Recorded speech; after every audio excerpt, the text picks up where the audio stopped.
ప్రభునందు ప్రియమైన శ్రోతలకు వందనములు. ఈ పోడ్కాస్ట్ కార్యక్రమం నాకు స్వాగతం. మీ అందరి కొరకు ఈ కార్యక్రమమును ప్రసారం చేయుచున్నాం. విని దైవాశీస్సులు పొందుకోగలరు. నమస్కారం. ఈ వారం అంతా కూడా బీ లైక్ రూత్ అనే సిరీస్ని మనం మాట్లాడుకోబోతున్నాం. మీ అందరికీ కూడా మా హృదయపూర్వక స్వాగతం. మనందరికీ ఒక అలవాటు ఉంటుంది. మనకు తెలిసిన చోట, మన వాళ్ళ మధ్య, మనకు నచ్చిన వ్యక్తుల మధ్య ఎటువంటి సవాలు లేదా రిస్క్ లేని జీవితాన్ని గడపాలని కోరుకుంటాం. ఏ మార్పు లేకుండా ప్రశాంతంగా సాగిపోయే ఈ స్థితిని మనం కంఫర్ట్ జోన్ అంటాం. అయితే ఆత్మీయ జీవితంలో ఒక నిజం ఉంది. దేవుని అద్భుతాలు ఎప్పుడూ ఈ కంఫర్ట్ జోన్ సరిహద్దులు దాటినప్పుడే మొదలవుతాయి. ఈ రోజు మనం బైబిల్ చరిత్రలోనే ఒక గొప్ప తీర్మానం చేసిన రూతు జీవితం నుండి ఒక విలువైన పాఠాన్ని నేర్చుకుందాం. ఆమె తన సుఖాన్ని కాదు, సత్యమైన దేవుడిని ఎలా ఎంచుకుందో, ఆ ఎంపిక ఆమె జీవితాన్ని ఎలా మార్చిందో లోతుగా చర్చిద్దాం. రూతు ఒక మోయాబీరాలు. ఆమెకు తన సొంత దేశం ఉంది, తన పద్ధతులు ఉన్నాయి. తన చిన్నప్పటి నుండి పెరిగిన బంధువులున్నారు. తన భర్త చనిపోయిన తర్వాత ఆమెకు 2 మార్గాలున్నాయి. ఒకటి, తన పాత జీవితంలోనికి వెళ్ళిపోయి సుఖంగా ఉండటం. 2, ఏమీ తెలియని దేశానికి తన రుద్దురాలైన తన అత్త నయోమితో కలిసి వెళ్ళడం. నిజానికి ఆమె అత్త నయోమి స్వయంగా రూతుతో చెప్పింది, అమ్మా, నువ్వు నీ దేశానికి తిరిగి వెళ్ళిపో, నీ తల్లిదండ్రుల దగ్గరికి వెళ్ళిపో, నీ భవిష్యత్తు అక్కడ బాగుంటుంది అని చెప్పింది. అయినా అది రూతుకు దొరికిన ఒక ఈజీ ఎస్కేప్. కానీ రూతు ఏం చెప్పిందో తెలుసా? నీవు వెళ్ళి చోటికే నేను వస్తాను, నీ జనమే నా జనము, నీ దేవుడే నా దేవుడు. ఇది కేవలం ఒక భావోద్వేగంతో అన్నమాట కాదు.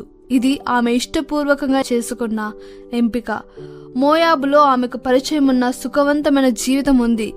ఇశ్రాయేల్లో ఆమెకు ఎవరూ తెలియదు. అక్కడ ఆమె ఒక పరదేశి. తన ఆహారం కోసం ఇతరుల పొలాల్లో పని చేయాల్సి వస్తుంది. అయినా సరే సత్యమైన దేవుని కోసం ఆమె ఆ కష్టాన్ని, ఆ అన్కంఫర్టబుల్ ప్రయాణాన్ని ఎంచుకుంది. మిత్రులారా, ఈరోజు మనల్ని మనం ఒకసారి ప్రశ్నించుకుందాం. దేవుని వైపు పూర్తి స్థాయిలో అడుగు వేయకుండా మనల్ని ఆపుతున్న ఆ సుఖాలు ఏంటి? ఆ కంఫర్ట్ జోన్ ఏంటి? మొదటిది, పాపపు అలవాట్లు. కొన్నిసార్లు మనకు అలవాటైన కొన్ని చెడు అలవాట్లు మనకు కంఫర్ట్ని ఇస్తాయి. అవి వదిలేస్తే మన స్నేహితులు ఏమనుకుంటారు, మన బంధుమిత్రులు ఏమనుకుంటారు, మనం ఒంటరి వారు అయిపోతానేమో అన్న భయంతో మనల్ని మనము దేవునికి దూరం చేసుకుంటున్నాం.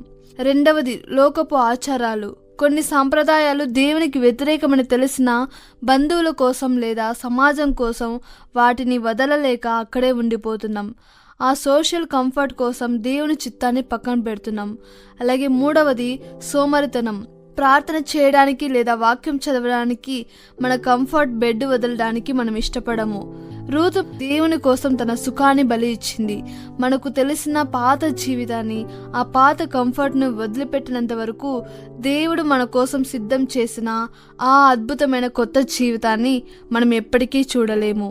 రూతు తన కంఫర్ట్ జోన్ని వదిలి దేవుని వైపు అడుగు వేసింది కాబట్టే దేవుడు ఆమెను ఒక సామాన్య పరదేశి విధవరాలు నుండి యేసుక్రీస్తు వంశావళిలో ఒక్కరిగా మార్చారు.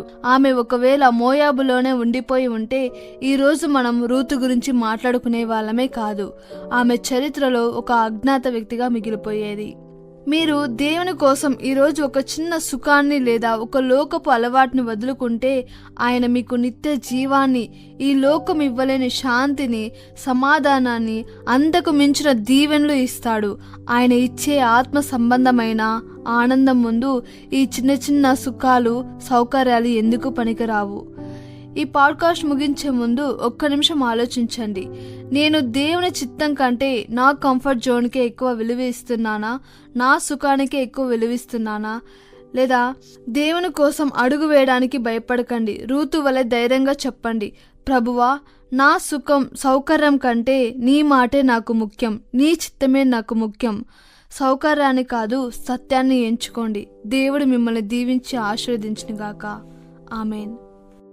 ఈ కార్యక్రమమును గూర్చి మీ సలహాలు మరియు మీ ప్రార్థనా అవసరతల కొరకు మమ్మను సంప్రదించవలసిన మా ఫోన్ నంబర్ 94 805 850 39 మరియు email ID info@fibaonline.org.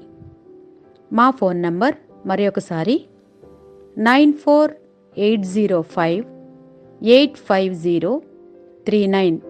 Email ID info@fibaonline.org.